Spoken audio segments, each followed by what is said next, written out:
Les Aventuriers de la Première Alliance, une série d'aventures des personnages de la Bible qui ont précédé la venue de Jésus. Bonjour, je m'appelle Jean, je suis le frère Jean Tremblay des religieux de Saint-Vincent-de-Paul.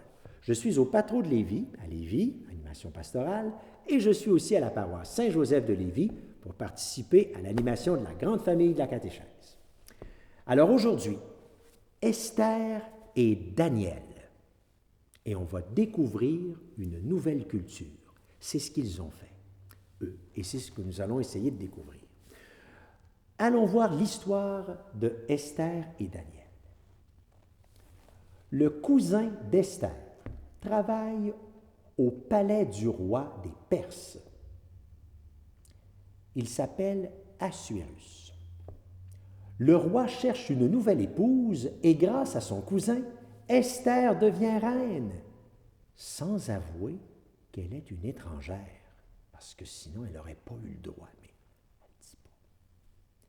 Quand le ministre Aman décide d'exterminer tous les Juifs du royaume, Esther réussit à faire annuler cet ordre et elle peut rester reine, malgré le fait qu'elle soit étrangère. Daniel, lui, est déporté à Babylone, c'est la ville du pays voisin, qui ont capturé le peuple de Daniel.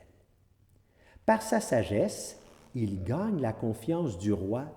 Attention, voici son nom, Nabuchodonosor. Oi, oi, oi, tout qu'un roi et tout qu'un nom.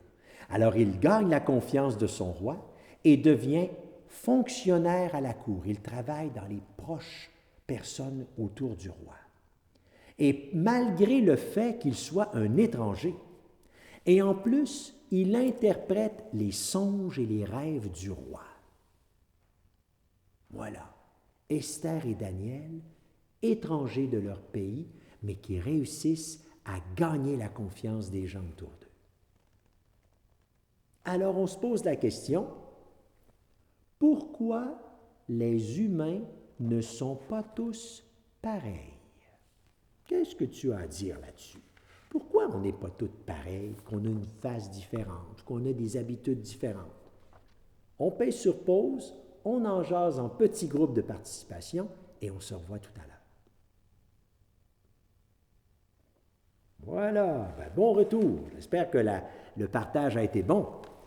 Alors, un défi maintenant, d'ici demain ou d'ici peu de temps. Essaie d'apprendre quelque chose de la personne qui est la plus différente de toi dans le groupe. Et pour ça, on pourrait refaire une petite pause.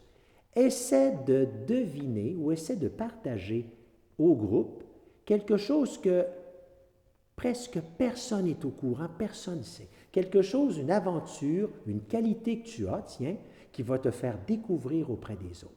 Pèse sur pause, on se dit une petite chose pour se faire découvrir aux autres et on revient dans quelques instants.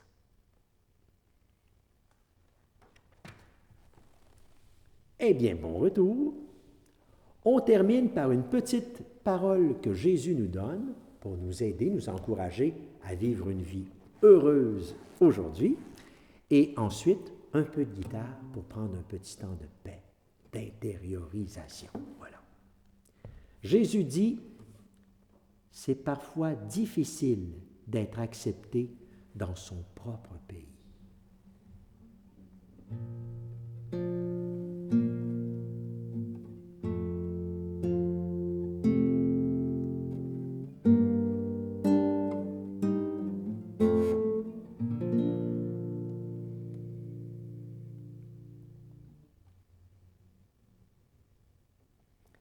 Et pour terminer, un petit jeu avec la fameuse boule rebondissante et le verre en plastique. Et le jeu s'appelle le tour du monde. Il y a des étrangers qui voyagent partout, on change parfois de pays. Alors on se place trois en cercle, les jambes bien étendues, et on essaie, avec le verre au centre, de faire lancer la boule à l'intérieur du verre. C'est pas facile, mais ça peut être des minutes de plaisir. Et ça peut être encore plus intéressant si, en jouant le jeu, tu écoutes la chanson des Aventuriers de la Première Alliance sur le lien. Merci et à bientôt!